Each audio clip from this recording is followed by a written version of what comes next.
This is the jungle, a hot, steamy confusion of tall trees and undergrowth. But just occasionally, there's the sound of an aircraft, and that means a lot to these Gurkhas. Their lifeline from the jungle to their base is still open. There's only one way to get the supplies in, from the air, by helicopter or parachute drop.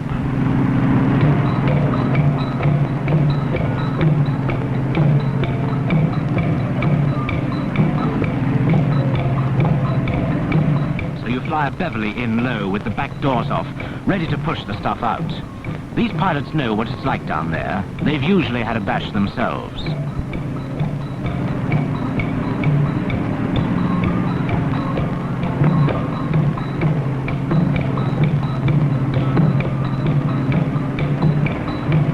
Warning light on and the bomb aimer's talking the pilot on to the target.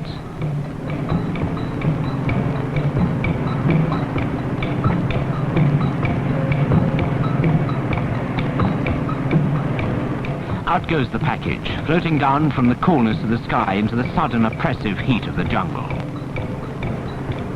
A split second out in the air can mean hours of sweat for the chaps down below, getting a stray parachute out of the tenacious clutches of the jungle.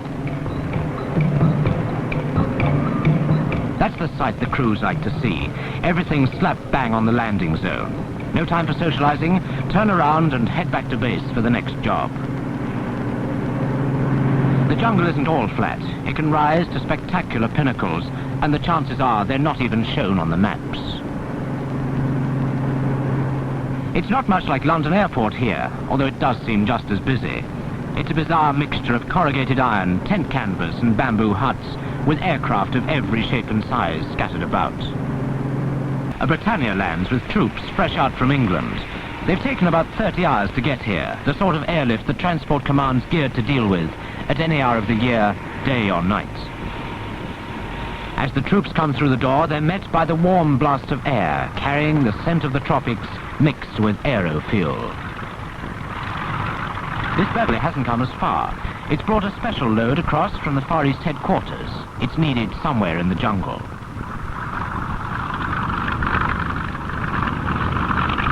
Towed down the ramp today, this gun could be swinging into the jungle in the morning, on the end of a parachute. There are the strike aircraft too, like these Canberras, having the venom in their stings replenished. The ground crew have been on since first light. If necessary, they'll grope their way from under their mosquito nets tonight, if there's a flap on. Their dress would make a warrant officer's hair stand on end at home, but out here, it's just a matter of common sense.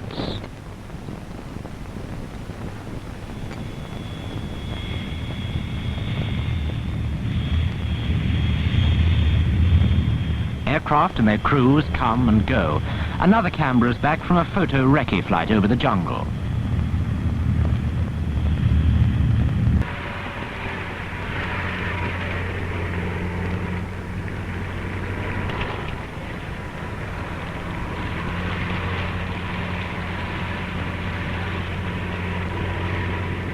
Get the films away quickly for processing so that the people up at headquarters can know about any signs of infiltration into our territory. Out at sea, the V Bomber Force are patrolling for any signs of enemy movement. They're ready and able to deliver heavy strike power if it's needed. Carefully, the ground crews arm another of the smaller aircraft ready for business. Don't know where they're going. These chaps don't talk too much about that sort of thing. The important thing is to get them off and in first-class condition.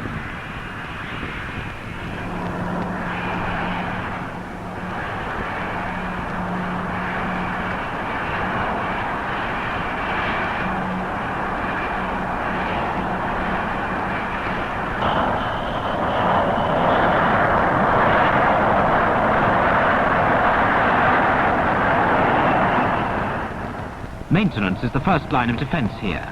If anything goes wrong with your aircraft over the jungle, there's seldom anywhere to land. So the only way is to keep flying, and that's where the mechanics and fitters come in. They take a very personal pride in the crews of the aircraft under their charge. They use a lot of belvederes out here. They can carry anything up to a small lorry slung below the belly. This one's off to drop some supplies at a forward rendezvous point.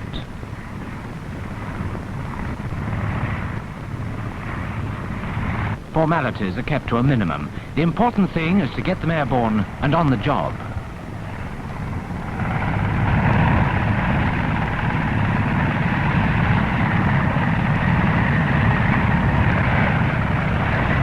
From the air, the jungle looks almost inviting, but the things that look like giant cauliflowers are trees up to 200 feet high, which choke off the light and sight and sound of anyone down below. The rivers wind like muddy, stagnant snakes, choked with creepers and fallen trees. The crewman's keeping a lookout for any sign of life in the jungle. It could be the enemy, or a signal from some of our chaps in trouble. Here's the first point of call, and some of the locals are waiting as well as the troops.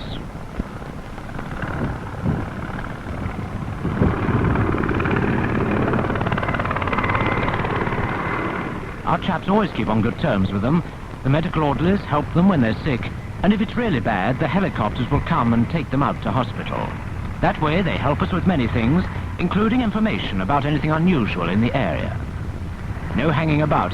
A helicopter on the ground is a sitting duck, so keep the engines running and get off as quickly as you can.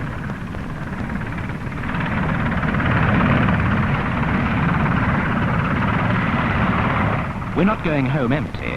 A few minutes airtime away, but several hours by land, there's a group of Gurkhas who've been on jungle patrol for several weeks. They're due to go back to base for a rest, and to lift in the Belvedere is the first part of the rest cure. Their outpost looks like something out of a storybook. Virtually everything's made from bamboo. Even the beds are thin bamboo mats that are soft and springy to lie on.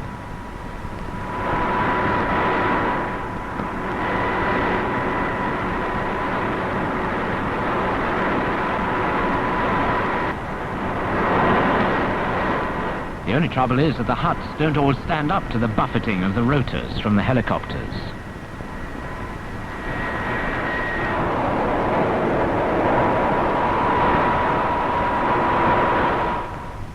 Not far away, one of the other maids of all work is heading back to the main airfield, the Whirlwind.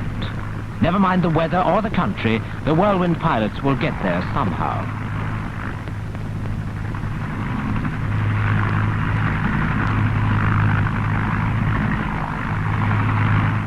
It's the monsoon season.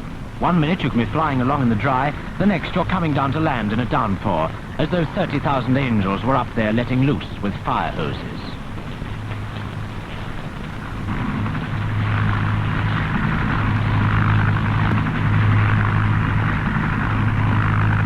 But it's not a cold rain.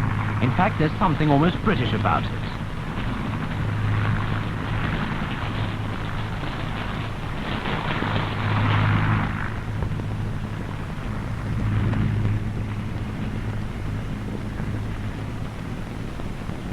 Gives you a bit of a laugh when the wife writes to say that it hasn't been a good drying day at home.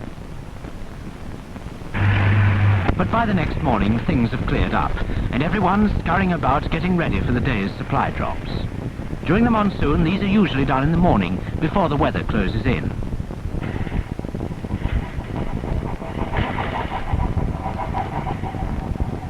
These anonymous-looking bundles are life to the men down in the jungle.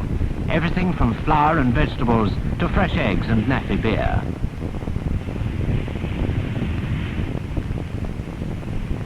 You name it, these boys have dropped it.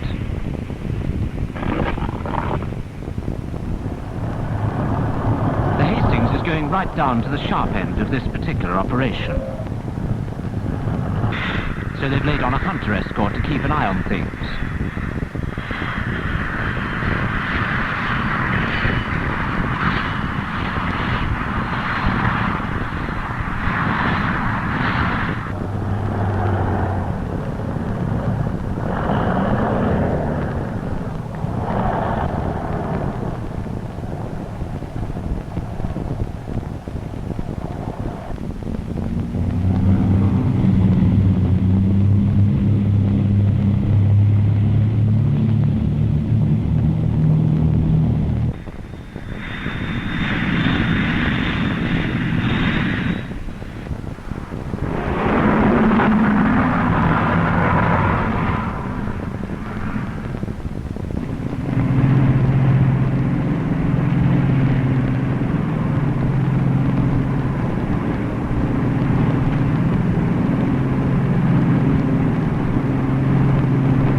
Ahead of the dropping zone, the boys are getting ready to receive delivery. They employ some of the locals digging the ditches.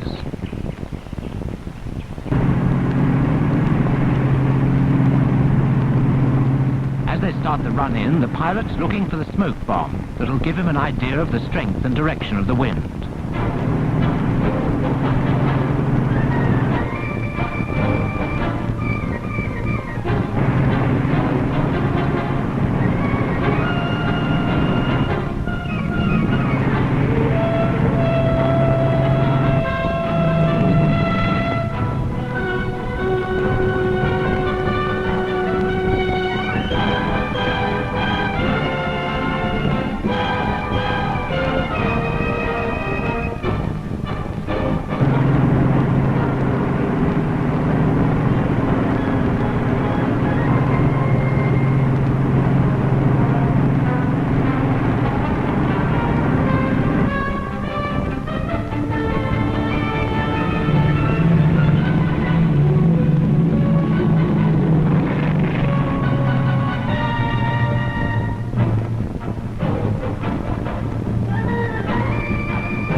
Although they hit the ground with a hefty bump, the boys who do the packing have made sure that no damage is done to the contents.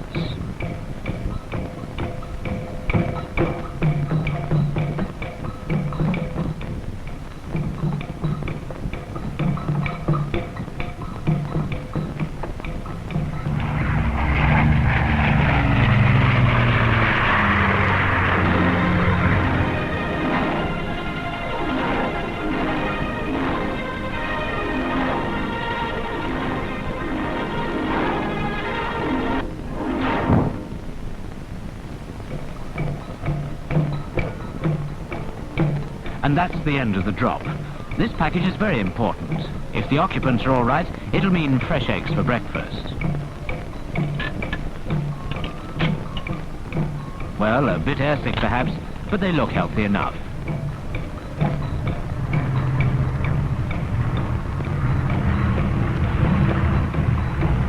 The motto of Transport Command is, I strike by carrying. You might well add to that, anywhere, anytime.